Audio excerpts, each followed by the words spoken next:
ಸಣ್ಣ ಹೆಗಲ ಮೇಲೆ ಪಕ್ಷದ ದೊಡ್ಡ ದೊಡ್ಡ ಭಾರ ವಹಿಸ್ಕೊಂಡು ಬಹಳ ಬೆಂದು ಹೋಗಿದ್ದೀರಿ ಅನ್ಸುತ್ತೆ ತಾವು. ನಾನು ಯಾವಾಗಲೂ ಆಲೋಚನೆ ಮಾಡೋದು ವಿನಾಯಕ್ ಜಿ, ಪಕ್ಷ ಇದ್ದರೆ ಒಬ್ಬ ವ್ಯಕ್ತಿ ಬೆಳಿಲಿಕ್ಕೆ ಸಾಧ್ಯ. ಪಕ್ಷದ ಹಿಂದೆ ಸಾಕಷ್ಟು ಜನ ಕಾರ್ಯಕರ್ತರ ಶ್ರಮ ಇರುತ್ತೆ. ಆ ಕಾರ್ಯಕರ್ತರ ಶ್ರಮಕ್ಕೆ ಹಲವಾರು ಸಂದರ್ಭದಲ್ಲಿ ಸನ್ನಿವೇಶಗಳು, ಅದರಲ್ಲೂ ಚುನಾವಣೆಗಳನ್ನು ಎದುರಿಸ್ತಕ್ಕಂಥ ಒಂದು ವಿಷಯವಾಗಿ ಮಾತನಾಡ್ತಕ್ಕಂಥದ್ದಾದರೆ, ಸನ್ನಿವೇಶಗಳು ಸಂದರ್ಭಗಳು ವಾತಾವರಣ ಪೂರಕವಾಗಿ ಇಲ್ಲದೆ ಹೋದರೂ ಕೂಡ ಕೆಲವೊಂದಷ್ಟು ಸಂದರ್ಭದಲ್ಲಿ ಪಕ್ಷಕ್ಕೋಸ್ಕರ ಒಂದಷ್ಟು ನಿರ್ಣಯಗಳು ತೀರ್ಮಾನಗಳು ತಗೊಳ್ಬೇಕಾಗ್ತದೆ. ಕಾರಣ ವ್ಯಕ್ತಿಗಿಂತ ಪಕ್ಷ ಮುಖ್ಯ ಆಗತ್ತೆ. ಪಕ್ಷ ಇದ್ದರೆ ಆ ಪಕ್ಷದ ಹಿಂದೆ ಸಾಕಷ್ಟು ಜನ ದೊಡ್ಡ ದೊಡ್ಡ ನಾಯಕರುಗಳನ್ನ ಹುಟ್ಟಾಕ್ತಕ್ಕಂಥದ್ದಕ್ಕೆ, ಅದರಲ್ಲೂ ಪ್ರಾದೇಶಿಕ ನೆಲೆಗಟ್ಟನ್ನು ಹೊಂದಿರತಕ್ಕಂಥ ಜನತಾದಳ ಪಕ್ಷದ ಕಾರ್ಯಕರ್ತರು ಯಾವ ರೀತಿ ಅಂದರೆ ಒಂದು ರೀತಿ ಯೋಧರ ರೀತಿ. ಸನ್ಮಾನ್ಯ ದೇವೇಗೌಡರು ಸಾಹೇಬರ ಹೋರಾಟಕ್ಕೆ ಪ್ರತಿಫಲವಾಗಿ ಹಳ್ಳಹಳ್ಳಿಲೂ ಇವತ್ತಿಗೂ ಕೂಡ ಅವರ ಕಾಲಘಟ್ಟದಲ್ಲಿ ಕಾಲಾವಧಿಯಲ್ಲಿ ಅಧಿಕಾರದಲ್ಲಿ ಸನ್ಮಾನ್ಯ ದೇವೇಗೌಡರು ಸಾಹೇಬರು ಇದ್ದಿದ್ದೇ ಕೇವಲ 3.5 ವರ್ಷ. ಅದರಲ್ಲಿ PWD ಮಂತ್ರಿಗಳಾಗಿ, ಇರಿಗೇಷನ್ ಮಂತ್ರಿಗಳಾಗಿ, ಮುಖ್ಯಮಂತ್ರಿಗಳಾಗಿ, ಪ್ರಧಾನಮಂತ್ರಿಯ ಹುದ್ದೆವರೆಗೂ ಹೋದಂಥದ್ದು ಸನ್ಮಾನ್ಯ ದೇವೇಗೌಡರು ಸಾಹೇಬರು. ಅದಕ್ಕೆ ಪೂರಕವಾಗಿ ಶ್ರಮಪಟ್ಟು ಅವ್ರ ಜೊತೆಯಲ್ಲಿ ಹೆಗಲಿಗೆ ಹೆಗಲು ಕೊಟ್ಟು ದುಡಿದಂಥವರು ನಮ್ಮ ಪಕ್ಷದ ಕಾರ್ಯಕರ್ತ ಬಂಧುಗಳು. ಹಾಗಾಗಿ ನಾನೊಬ್ಬ ಕಾರ್ಯಕರ್ತ ಅಂತಕ್ಕಂಥದ್ದನ್ನು ಮೊದಲು ಯಾವಾಗಲೂ ಆಲೋಚನೆ ಮಾಡ್ತೇನೆ. ಕಾರ್ಯಕರ್ತರ ಭಾವನೆಗೆ ಸ್ಪಂದಿಸ್ತಕ್ಕಂಥದ್ದು ನನ್ನ ಕೆಲಸ ನಾನು ಮಾಡಿದ್ದೆ. ಸರ್, ರಾಮನಗರದ ಒಂದು ಭಾಷಣದಲ್ಲಿ ತಾವು ಹೇಳಿದ್ರಿ, ಭಾಳ ಕಣ್ಣಲ್ಲಿ ನೀರಿತ್ತು, ದೇವ್ರು ಯಾಕೆ ನನಗೆ ಪದೇ ಪದೇ ಪರೀಕ್ಷೆ ಮಾಡಿದ್ನೋ ಗೊತ್ತಾಗ್ಲಿಲ್ಲ ನನಗೆ ಅಂತ ಭಾಳ ದುಃಖ ತೋಡ್ಕೊಂಡ್ರಿ ತಾವು. ನಿಮ್ಮ ರಾಜಕೀಯ ಜೀವನದ ಎಂಟ್ರಿ ಯಾಕೆ ನಿಮಗೆ ಮುಳ್ಳಿನ ಹಾದಿ ಆಯಿತು? ಸರ್, ಬಹುಶಃ ವಾಸ್ತವದಲ್ಲಿ ನಾನು 27 ವಯಸ್ಸಿಗೆ ಚಿತ್ರರಂಗಕ್ಕೆ ಎಂಟ್ರಿ ಕೊಟ್ಟವನು. ತಂದೆಯವರು ತಮಗೆಲ್ಲ ಗೊತ್ತಿದ್ದಂಗೆ ಚಿತ್ರದಲ್ಲಿ ನಿರ್ಮಾಪಕರಾಗಿದ್ದರು, ಹಂಚಿಕೆದಾರರಾಗಿದ್ದರು.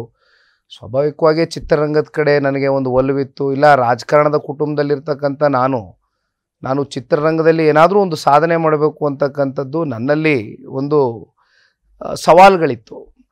ಆ ಹಿನ್ನೆಲೆಯಲ್ಲಿ ನಾನು ಚಿತ್ರರಂಗದಲ್ಲಿದ್ದೆ. ಅಲ್ಲೂ ಕೂಡ ನನಗೆ ರಾಜ್ಯದ ಜನತೆ ಒಂದು ಆಶೀರ್ವಾದ ಮಾಡಿದ್ದಾರೆ. ನಿಖಿಲ್ ಕುಮಾರಸ್ವಾಮಿ ಯಾರು ಅಂದರೆ ಇಡೀ ರಾಜ್ಯದಲ್ಲಿ ಒಬ್ಬ ಚಿತ್ರನಟ ಅಂತಕ್ಕಂಥದ್ದನ್ನ ಗುರುತಿಸಿದ್ದಾರೆ. ಅದರ ಮುಂದುವರೆದ ಭಾಗವಾಗಿ ನೀವು ಕೇಳ್ತಕ್ಕಂಥ ಪ್ರಶ್ನೆಗೆ, ನಾನು ಯಾವತ್ತೂ ಕೂಡ ನನ್ನ ಲೈಫಲ್ಲಿ ನಾನು ಪ್ಲ್ಯಾನಿಂಗ್ ಇಟ್ಕೊಂಡು ರಾಜಕಾರಣದಲ್ಲಿ ಧುಮುಕ್ದಂಥವನಲ್ಲ.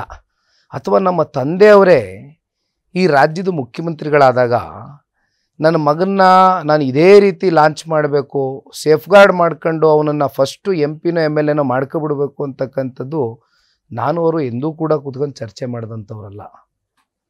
ಈಗ ಕಳೆದ 2019 ನನ್ನ ಲಾಂಚ್ ಏನಿತ್ತು, ಅಲ್ಲಿ ತಮಗೆ ಗೊತ್ತಿದ್ದಂಗೆ ವಿನಾಯಕ್ ಜಿ, ಈಗ KR ನಗರನೂ ಸೇರಿದಂತೆ 8 ಜನ ಶಾಸಕರನ್ನ ಹೊಂದಿದ್ವಿ. ಹಿರಿಯ ಶಾಸಕರಲ್ಲಿ ಒಂದು ಇಲ್ಲ ಯುವಕ ಇದ್ದಾನೆ ನಮ್ಮ ಜೊತೆಯಲ್ಲಿ ಪೂರಕವಾಗಿ ಒಂದು ಕೆಲಸ ಮಾಡ್ತಕ್ಕಂಥದ್ದಕ್ಕೆ ಜಿಲ್ಲೆಯ ಸಮಗ್ರ ಅಭಿವೃದ್ಧಿಯ ದೃಷ್ಟಿಕೋನದಿಂದ ನಿಖಿಲ್ ಕುಮಾರಸ್ವಾಮಿನೂ ಬಂದಂಥ ಸಂದರ್ಭದಲ್ಲಿ ನಾವೆಲ್ಲ ಒಟ್ಟ ಕೆಲಸ ಮಾಡ್ಬೋದು ಅಂತಕ್ಕಂಥ ಹಿನ್ನೆಲೆಯಲ್ಲಿ 2019 ತೀರ್ಮಾನ ತಗೊಂಡ್ರು. ಜಸ್ಟ್ ಒಂದು 3 ಮಂತ್ಸ್ ಹಿಂದೆ ಹೋಗ್ತೀನಿ, ಅದಕ್ಕಿಂತ ಜನರಲ್ ಎಲೆಕ್ಷನ್ 3 ಮಂತ್ಸ್ ಹಿಂದೆ ಹೋದರೆ ಒಂದು ಉಪಚುನಾವಣೆ ಆಯಿತು. ಬಹುಶಃ ಯಾರು ಮರ್ತಿದ್ದಾರೆ ಏನೋ ಗೊತ್ತಿಲ್ಲ. ಆ ಉಪಚುನಾವಣೆಯಲ್ಲಿ ಎಲ್ಲರೂ ಶಿವರಾಮೇಗೌಡರು ನಿಂತ್ಕೊಂಡ್ರು, ಸಂಸದರಾದರು. ಒಂದು ರೀತಿ ಅವಿರೋಧವಾದಂಥ ಆಯ್ಕೆ ಆದಂಥ ಉಪಚುನಾವಣೆ ಅದು. ನಾನು ಮನಸ್ಸು ಮಾಡಿದರೆ ಅಲ್ಲಿ ನಿಂತ್ಕೊಳ್ಬೋದಾಗಿತ್ತು, ಆದರೆ ನಾನು ಯಾವತ್ತೂ ಪ್ಲ್ಯಾನ್ ಮಾಡಲಿಲ್ಲ.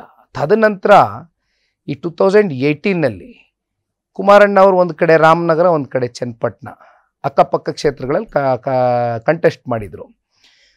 ಅಫ್ಕೋರ್ಸ್ 6 ತಿಂಗಳು ಒಳಗಡೆ ಒಂದು ಕ್ಷೇತ್ರ ನೀವು ತೆರವು ಮಾಡಿ ಮತ್ತೆ ಇನ್ನೊಂದ್ಸಲಿ ಎಲೆಕ್ಷನ್ ಆಗ್ತಕ್ಕಂಥದ್ದು ಅದು ಸಂವಿಧಾನದ ಒಂದು ನಡ್ಕೊಂಬಂದಿರ್ತಕ್ಕಂಥದ್ದು, ಆಗಬೇಕಾಗಿರ್ತಕ್ಕಂಥ ವಿಚಾರ ಆಯಿತು. ಅಲ್ಲಿಯೂ ಕೂಡ ನಾನು ಬರಲೇಬೇಕು ಅಂದಿದ್ರೆ ಅವಿರೋಧವಾಗಿ ಆಯ್ಕೆ ಆಗ್ಬೋದಾಗಿತ್ತು. ಅಲ್ಲಿಯೂ ಕೂಡ ನಾನೇನು ಎಂಟ್ರಿ ಕೊಡಲಿಲ್ಲ. ನಾನು ರಾಮನಗರಕ್ಕೆ ಯಾಕೆ ಹೋಗಿ ನಿಲ್ಲಬೇಕಾದಂಥ ಪರಿಸ್ಥಿತಿ ಸೃಷ್ಟಿಯಾಯಿತು ಅಂದರೆ, ಯಾಕೆ ನಿಮ್ಗೆ ರಾಜ್ಯದಲ್ಲಿ ಬೇರೆ ಕ್ಷೇತ್ರಗಳು ಇರಲಿಲ್ವಾ ಅಂತಕ್ಕಂಥದ್ದು ಬಹುತೇಕರು ನನಗೆ ಪ್ರಶ್ನೆ ಮಾಡಿದರು. ರಾಮನಗರ ಜಿಲ್ಲೆ ನಮ್ಮ ತಂದೆಯವರು ರಾಜಕೀಯವಾಗಿ ಅವರು ಒಂದು ಹೋರಾಟದ ಮೇಲೆ ಸನ್ಮಾನ್ಯ ದೇವೇಗೌಡರು ಸಾಹೇಬ್ರನ್ನ 94ರಲ್ಲಿ ರಾಮನಗರದಿಂದ ಪ್ರವೇಶ ಮಾಡಿದಂಥವ್ರು ಸನ್ಮಾನ್ಯ ಕುಮಾರಣ್ಣ ಅವರು. ಅವರಲ್ಲಿ ನಿಲ್ಲಿಕ್ಕೆ ಕಾರಣ ಕುಮಾರಣ್ಣ ಅವರು ಆ ರಾಮನಗರ ಜಿಲ್ಲೆಯನ್ನು ಏನು ಅರ್ತಿದ್ರು, ಅವರ ಒಂದು ಬಾಂಧವ್ಯ ಸಂಬಂಧ ಏನಿತ್ತು ಅಂದಿನಿಂದ ಇವತ್ತಿನವರೆಗೂ ನೀವು ಲೆಕ್ಕಾಚಾರ ಮಾಡಿದ್ರೆ ಹತ್ತತ್ರ ಒಂದು 30 ವರ್ಷದ ಸಂಬಂಧ. ನಾನು ನಮ್ಮ ತಂದೆ ಥರ ಭಾಳ ಅತ್ಯಂತ ಭಾವನಾತ್ಮಕವಾದಂಥ ಜೀವಿ. ನಮ್ಮ ತಂದೆಯವ್ರಿಗೆ ಯಾವ ರೀತಿ ರಾಮನಗರದಲ್ಲಿ ಶಕ್ತಿ ತುಂಬಿಸಿ ಬೆಳೆಸಿದ್ರು ಜನ, ಬಹುಶಃ ನಾನೊಬ್ಬ ಸಾಮಾನ್ಯ ಅಭ್ಯರ್ಥಿಯಾಗಿ ರಾಮನಗರದಲ್ಲಿ ನಾನೇನು ಭಾಳ ನಾನು ಮುಖ್ಯಮಂತ್ರಿಗಳ ಮಗ, ಪ್ರಧಾನಮಂತ್ರಿಗಳ ಮೊಮ್ಮಗ ಅಂತಕ್ಕಂಥ ಭಾವನೆ ಇಟ್ಕೊಳ್ಳಿಲ್ಲ. ನಾನು ಒಬ್ಬ ಸಾಮಾನ್ಯ ಅಭ್ಯರ್ಥಿಯಾಗಿ ಕೆಲಸ ಮಾಡಿದ್ದೀನಿ. ಗ್ರಾಮ ಪಂಚಾಯಿತಿ ಚುನಾವಣೆಗಳಲ್ಲಿ ಗ್ರಾಮ ಪಂಚಾಯಿತಿ ಸದಸ್ಯರನ್ನ ಆಯ್ಕೆ ಮಾಡಿ ಅವ್ರಿಗೆ ಸಹಕಾರ ಕೊಟ್ಟು ಚುನಾವಣೆ ನಡೆಸ್ಕೊಟ್ಟಿದ್ದೀನಿ. ನಗರಸಭೆ ಚುನಾವಣೆ ನಡೆಸ್ಕೊಟ್ಟಿದ್ದೀನಿ. ಅಂದರೆ ನಾನು ರೆಗ್ಯುಲರಾಗಿ ಸಂಪರ್ಕದಲ್ಲಿದ್ದೆ ರಾಮನಗರದಲ್ಲಿ. ಸಂಪರ್ಕ ಇಲ್ಲ ಅಂತ ಯಾವತ್ತೂ ಅಲ್ಲ. ಆ ಲಾಸ್ಟ್ 4 ಮಂತ್ಸು ಕೂಡ ಯಾವ ರೀತಿ ಎಲ್ಲರೂ ರೆಗ್ಯುಲರಾಗೆ ಒಬ್ಬ ಅಭ್ಯರ್ಥಿ ಆದಂಥವನು ನಿರಂತರವಾಗಿ ಹಳ್ಳಿಗಳಿಗೆ ಹೋಗಿ ಪ್ರವಾಸ ಮಾಡ್ತಾನೆ, ಆ ರೀತಿ ನಾನು ಒಬ್ಬ very as A normal candidate ಆಗಿ ಪ್ರಚಾರವನ್ನು ಮಾಡಿದೆ. ಬಟ್ ಅಲ್ಲಿ ತಮಗೆ ಗೊತ್ತಿದೆ ವಿನಾಯಕ್ ಜಿ, ಒಂದು 11 ಕ್ಷೇತ್ರ ರಾಮನಗರನೂ ಸೇರಿದಂತೆ ಕೊನೆ ಮೂಮೆಂಟಲ್ಲಿ ಅದೆಂಥದ್ದು ರೇಷನ್ ಕಾರ್ಡು ಅಂತ ಕೊಟ್ಟರು. ಅದು ಯಾರಿಗೆ ಕೊಟ್ಟರು? ಸ್ವಲ್ಪ ಆರ್ಥಿಕವಾಗಿ ಸಾಮಾಜಿಕವಾಗಿ ಹಿಂದುಳಿದಿರ್ತಕ್ಕಂಥ ಕೆಲವೊಂದಷ್ಟು ಪರಿಶಿಷ್ಟ ಜಾತಿ ಪರಿಶಿಷ್ಟ ವರ್ಗಕ್ಕೆ ಒಂದು ರೀತಿ ಅಜೆಂಡಾ ಫಿಕ್ಸ್ ಮಾಡ್ಕೊಂಡು ಹೊಡೆದ್ರು ಆ ಕಾರ್ಡನ್ನ.